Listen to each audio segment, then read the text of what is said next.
Won't you come and meet me at the movies? Won't you come and watch a flick with me?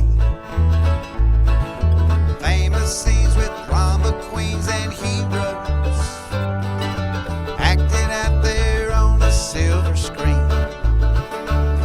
Come grab a seat, the popcorn is on me.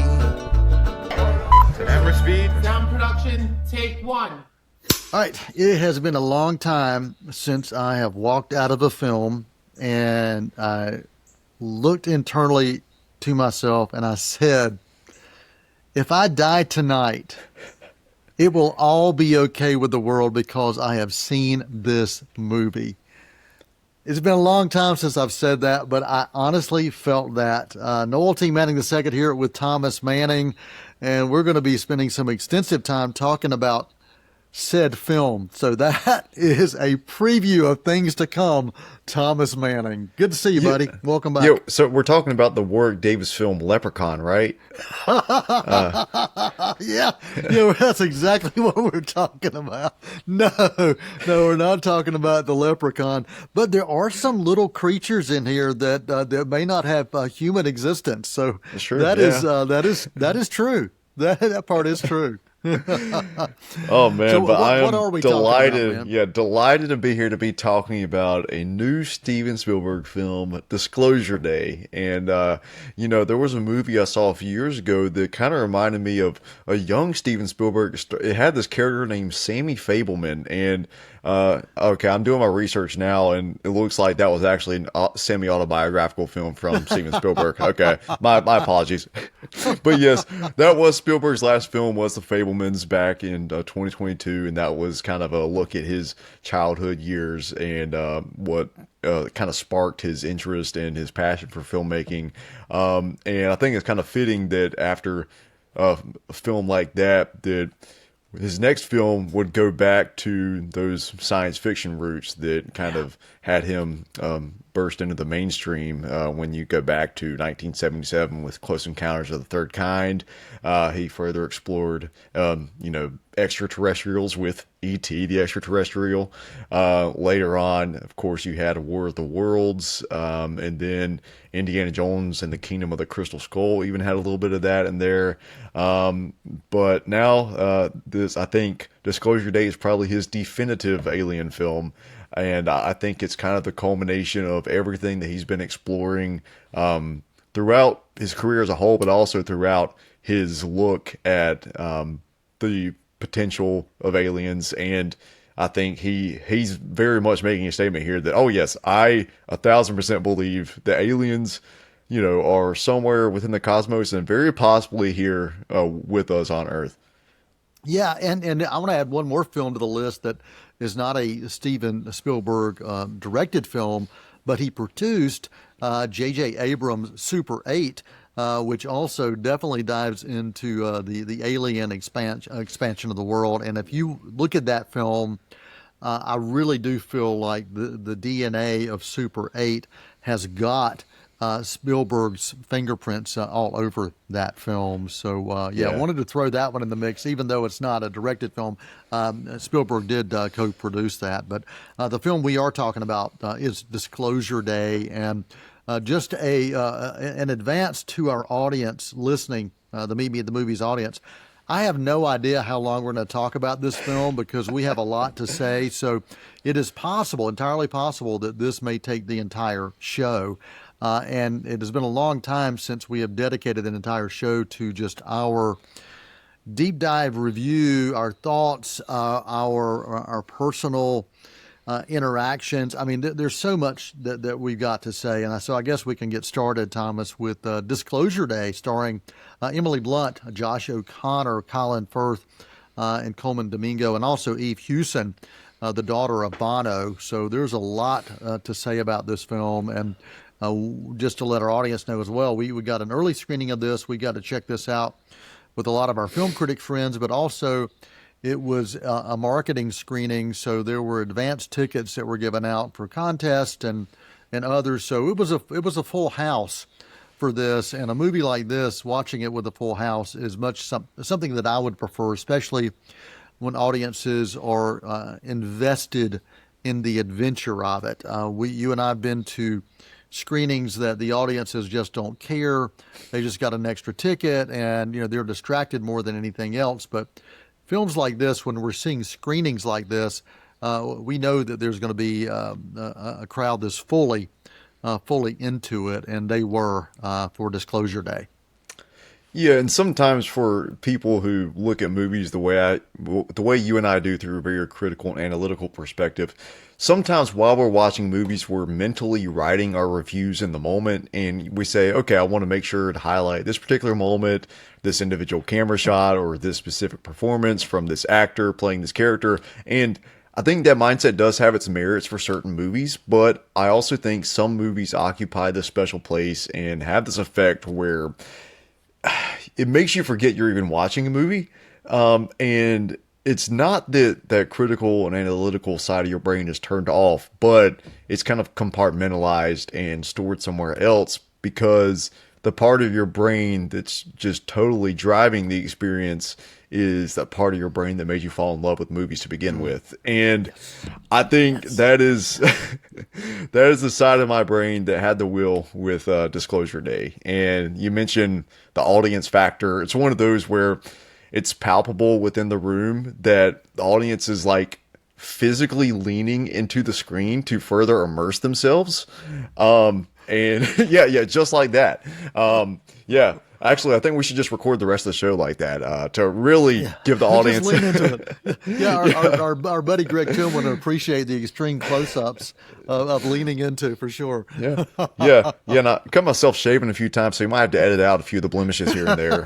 But so to give you an idea of the work that VFX workers have to do in post, paint out stuff like that.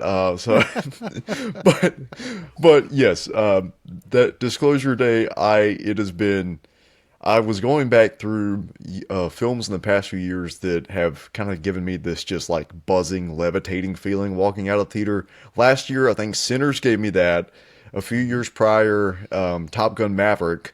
And I'm trying to think of other films from the last decade. I mean, I could probably name a few, but like off the top of my head, it was Sinners and Top Gun Maverick was kind of my reference point for just in terms of the physical, mental, and emotional feeling exiting the theater.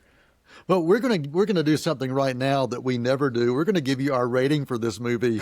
If you don't already have an idea, we're gonna do this up front, and we'll come back afterwards as well. But for A+ for Disclosure Day, Thomas, and it's been a long time since I've given an A+ to a film, but I'll give this up front. Go ahead and let you know we love it. If you don't already know, we love this movie. Yes.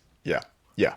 And there's many reasons that we will present as to why we're giving it that A+.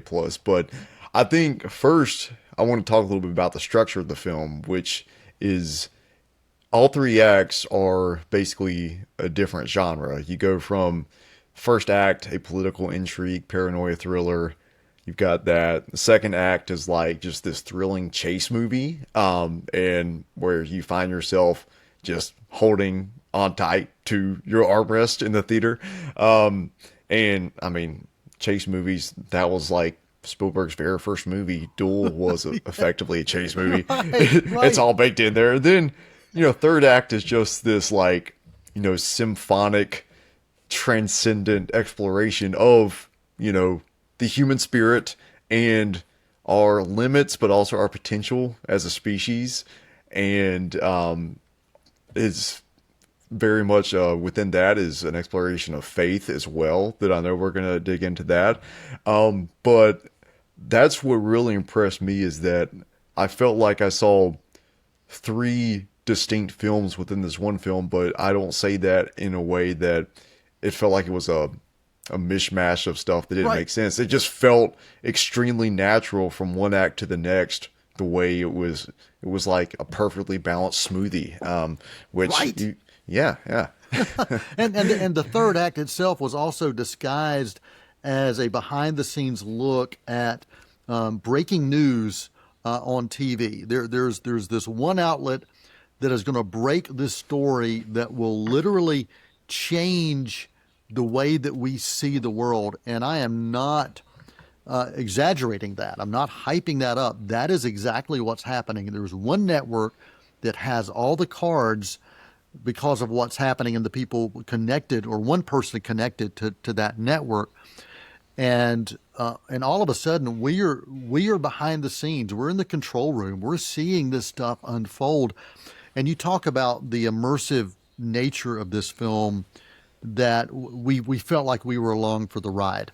We weren't just viewers. We're not just an audience sitting in a theater. And that is exactly what I felt with this movie. Honestly, Thomas, from the beginning, and we were thrown into the story. I mean, the story was already happening. We're thrown into it. We don't know how far into it we are, over the grand scope of how long some of this stuff has been going on for a particular character. But we're thrown into it with Josh O'Connor's character, and he's worked at this corporation that has been the keeper of secrets. The keeper of secrets for specifically the United States government, and we're seeing that Josh's character has decided, and we find this out in the first 15 minutes. And if you see the trailer, so this is not a spoiler, but you see that his character has decided. Now, there's right and there's wrong, and there's knowledge that's worth having for everybody to be able to experience, and I need to be the one that finds a way to, as a conduit, to share it. And of course, we see that at the very beginning. I mean, it opens up, Thomas, with a literal kick in the face, dude. Yes. We are getting kicked in the face. That's the opening scene. It's in this big arena where a wrestling match is going on, and the wrestler's kicking the camera in the face. And so I'm like, dude, that is a wonderful way to start this journey. And he's just an audience member, trying to avoid being seen. And all of a sudden you realize, oh gosh, he's not only seen, he's surrounded by people who want to take what he has. Yeah, and for a split second, I thought they might be playing the wrong film when it opens up in this wrestling match. And I'm like, this does not seem like everything that I've seen going into this, the Disclosure Day, is going to be. I don't think there was any WWE that I heard about. But sure enough, yeah, there it is. I like how you phrase that, a literal kick in the face to start the film. And I don't think I hadn't even put that together, just how apt that is for the way the film is going to take you for the rest of the journey. But yeah, and another interesting thing about the way this first act opens is my kind of preconceived notions going into the film were that the disclosure portion was going to take place maybe within the first act or going into the second act, and then the rest of the film would just be the aftermath of that. But no, it's the bomb under the table, as Hitchcock talks about. It's the suspense of knowing that there is this huge world-shaking event that's, this huge piece of information that someone's going to reveal, but it's just holding on to that and not doing it right away. And that's, how that's just the journey of this film, is when is this information going to be shown to the masses? Spielberg is truly a master. He's continued to prove it over and over and over again. But anytime that Spielberg's name's attached, I am going to check it out. And I tell you what, Thomas, this one met and exceeded my expectations. I really, honestly, had no idea I was going to come away from this film with so many different emotions, so many different thoughts running through my head. It is a film that will make you think. It will engage your senses. If you just like to go to a film because you want the ride, it's going to do that. But it'll also make you laugh at times and make you even cry in moments. And so, Thomas, we're at the halfway point of the show. So yeah, we're going to spend the rest of the show talking about Disclosure Day. So for our audience, I want to tell you it is in theaters now, and Thomas and I will possibly see this 4 or 5, maybe even 6 times this summer, if that gives you any indication, if we haven't already, on how much we appreciate this film.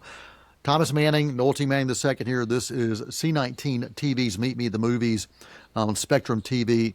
Stick around. We've got more right after this intermission. Won't you come and meet me at the movies? Won't you come Hi, and I'm watch Tim a Buster, your host for Blue and Bold Monthly right here on C19 TV. Get to know the coaches and student athletes of Cleveland Community College Athletics on Blue and Bold. We go in depth as we discuss cross country, track and field, volleyball, baseball, men and women's basketball, and softball. Catch Bull and Bold airing on C19 TV and online at c19.tv. Want to stay connected to everything happening at Cleveland Community College? C19's monthly show In the Loop brings you the stories, updates, and the highlights that matter most right from campus. From program spotlights and upcoming events to alumni interviews and college updates, In the Loop keeps you informed and engaged. Catch home game schedules for all CCC athletics, plus fun and meaningful conversations with the Yeti along the way. Whether you're a student, employee, alumni, or supporter of CCC, this is your inside look at life on campus. Tune in monthly on C19 and stay in the loop with Cleveland Community College.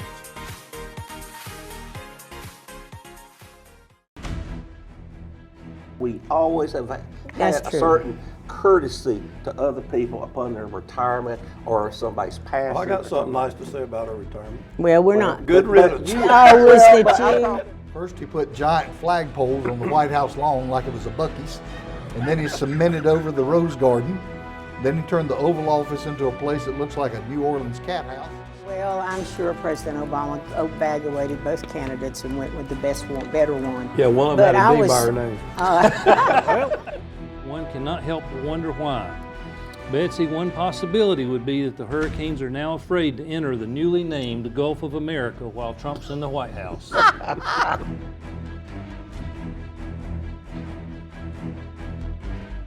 Won't you come and meet me at the movies? Won't you come and watch a flick? Welcome back to one of the best movie shows of the year, just because it's not because it's the great show, but dang it, it's a great movie. Disclosure Day, Steven Spielberg's latest film in theaters now, and it has set the bar for the summer, Thomas. And I want to let our audience know that if you like Spielberg, if you like the Jurassic Park kind of stuff, if you like Raiders of the Lost Ark, if you like what he did in Close Encounters of the Third Kind or Jaws, and those vibes that Spielberg produces through sights, through sounds, through camera, all of those things are here. Every single one of those things you're going to find. You're going to find the great chase scenes. You're going to find moments that are going to make you cringe and wonder what's going to happen next. All of those things, those Spielberg blueprints, DNA, it's here. So if you like that stuff, if you love that stuff, if you want to embrace that, it is all here. But man, there is so much more, Thomas, so much more. But I do know you wanted to mention some specifics relating to the technical aspects of this. Yes, so Spielberg is known for having these long takes, or what you and I call one-shots, that feel so effortless that you don't even realize that 2 or 3 minutes have gone by with no cuts. And, whereas in other films that have these impressive oneers, you're sometimes actively thinking to yourself, okay, still haven't cut yet. Okay, now it's been 4 minutes, 5 minutes. But with Spielberg's, he isn't doing it just because he can. He's doing it because he feels compelled to for narrative reasons, and it's commenting on a character's situation, or it's communicating a piece of information about that character, and sometimes your brain doesn't even clock that it was a oneer until after the fact. And there's one of those specifically with a scene with Emily Blunt in this film that kind of stuck with me, that I almost turned over to, we were sitting next to our friend Andrew Eisenman, and I almost was like, was that a wonder? And again, this kind of plays into my earlier point that Spielberg over time has perfected this formula for speaking to the audience and kind of enveloping us in this experience, which on a deeper thematic level is what this film is all about. It examines what can happen within the narrative and the characters themselves. It examines what can happen when they surrender themselves to something greater than themselves. And that's kind of the audience's experience with watching this movie as well. You know, it reminds us that we could all benefit from taking a moment to listen, to see the beauty and the chaos all around us, and to see how it's intertwined and how it coalesces, and how, you know, sometimes there's harmony, sometimes there's dissonance, but it's all a part of the human experience. And there's definitely some deeper spiritual elements that I know that you wanted to discuss as well. Oh, absolutely. I do want to tag on to that before I dive into that. We live in a world that's fractured, and many would say it's always been fractured. We're just more aware of just how much now because of our instant access, and that kind of plays into this film as well. That everything that's happening in the world, we instantly know about it, and this film shows that. It shows it with people on their phones, with people on their laptops, so they know what is going on in the world when the news is sharing it.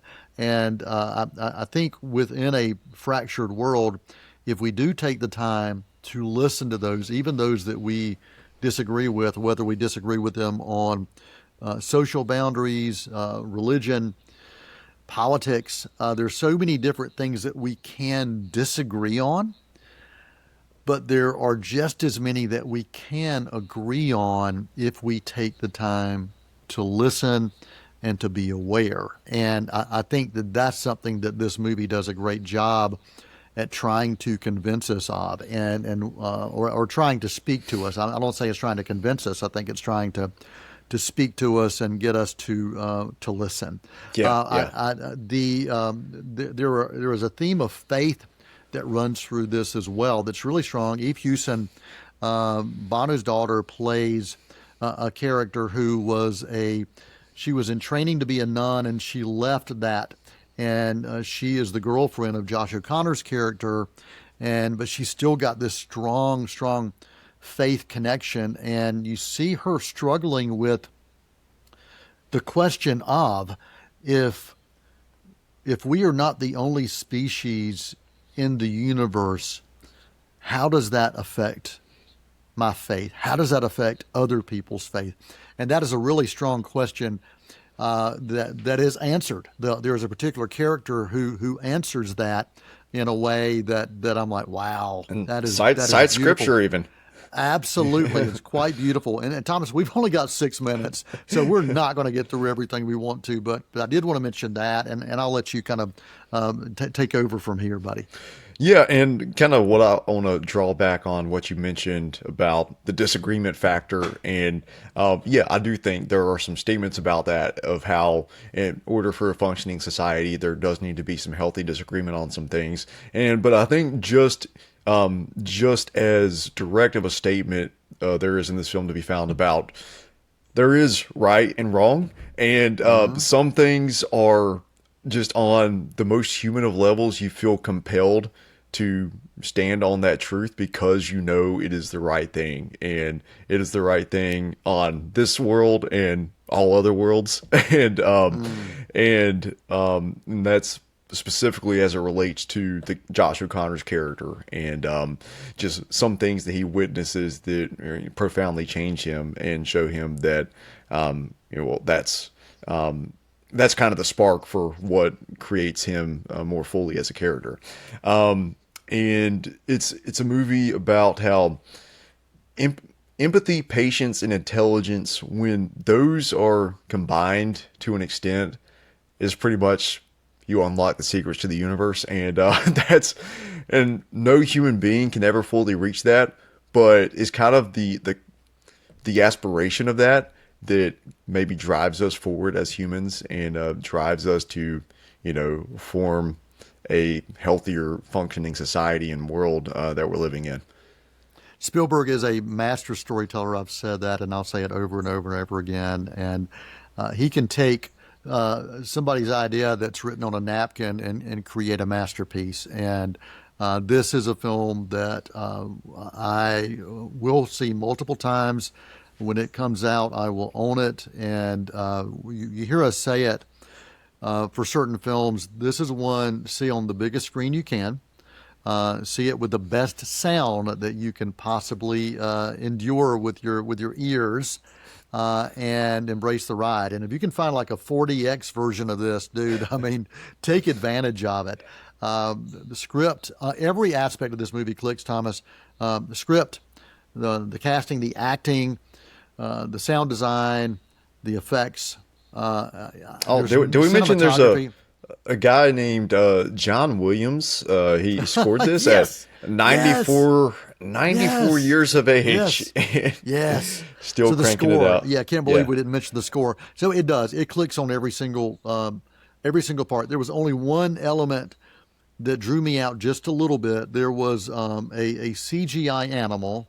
I'm not going to say what the animal is, but there were several animals in this movie. But there was one that kind of took me out of it just for a moment or two. And you had your own thoughts on why maybe that didn't bother you. But that's my only drawback on this. Everything else clicked. But I say, to me, I think the greatest message I got out of this, the people who were trying to keep the secrets about, is there life beyond humanity, who were trying to keep the secrets of the answers, they were driven by fear and control.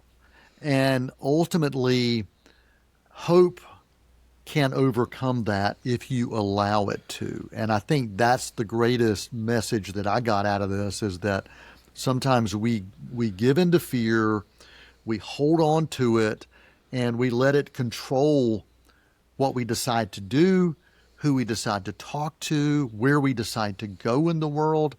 But if we listen to hope, if we listen, it can change everything in a way that maybe we never, ever expected. Well, Thomas, just 1 minute left. Any final thoughts or comments?